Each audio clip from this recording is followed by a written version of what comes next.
if you don't have where it says IST file for that bin, then you're pretty much fucked. Like you cannot like you're not that dump's not gonna work because you need the IST file for it. And you can ask around people, but like my ISTs right here, there's ISTs files that are burnt. This is a big list. If you buy from another vendor, no one's gonna give you this big of a list. Like I have all these right here. So you're gonna want to get, you want to make sure you have the IST file for it. So that's the main thing. All right, but first let's just get into. So the first thing you're gonna want to do is just to open the MSR. This is the easy. This is where we're gonna clone the magnetic strip on the back first. This is easy. So let me plug my shit back in. This plug back in. We're gonna read it right now. And this card is empty, so it's not gonna swipe anything, right? So because this one's empty on the back. If you wanted to erase it, let's say your shit did have something on there, you would just click on read. You would swipe your card. Shit would pop up here, all the numbers, and then you would click on erase, and then you would erase it, and then you would swipe the card to erase it. I usually give it a couple times.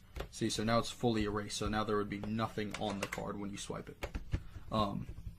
Shit, I'd even have a dump prepared for you guys. Shit, let me find one right quick. Let me cut the video, and then I'm gonna find one for you, and then come back. All right, guys. So I got my dump. Sorry, I should have been ready. My bad. All right. So this is track 2 right here. So we're gonna copy that. This is how your track 2 is gonna look like always. Okay. This is gonna be your card number right here. Card number, $, and then this is the date when it expires. So 2201. So this one we already took the money out of it, obviously. But 2201. 22 is the year.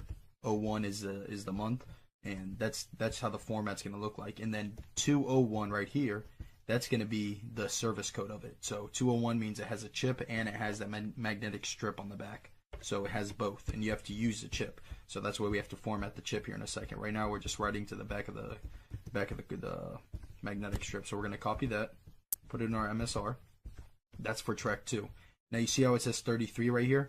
You always want it to say 37, so you have to add zeros until it hits 37, because that's all you can go. You can't do anymore. All right, so now it's at 37, right? So you're gonna copy it, paste it right there. Now for track 1, because we're pasting it in track 1, you want to put a B at the beginning always. That stands for bank. And where the equal sign is, you want to erase that and put one of these hyphens or whatever they're called. I don't even know. It's above the 6. You shift 6. You want to put a slash, another hyphen. Usually the name would go right there, the last, and then the first name. So you put the last name right there, and then after the slash you put the first. But we don't have the last and first because this is a dump, so you're not gonna have that. So this is the what's it called? The date 2201. The service code 201. So right after the service code, you always put 4 zeros. So 1, 2, 3, 4, and you can just leave it just like that. So now you got your track 2 ready. So now when you go to the ATM or go to buy something, it's gonna show you that it's gonna read the magnetic strip on the back. So we're just gonna click on write, and now our card reader is gonna flash yellow. Like once you have your MSR in front of you, you'll know what I'm saying. It's gonna flash yellow, and then you're gonna swipe it. And you always swipe it like 2 or 3 times. So I always do it. So then now we can click cancel, and now we can read it just to make sure it read to it. You see what I'm saying? There we go. So it's always going to say 39 until you click cancel. I'll go back to 37. So because you can't put any more zeros after that. So now we got it to our magnetic strip. That's the easy part. That's super easy. So like, let's say you had a 101 dump without the chip, and you just had the magnetic strip on the back. You would just do that. You see what I'm saying? And now that 101 dump would be ready to go. But this is a 201. So now we can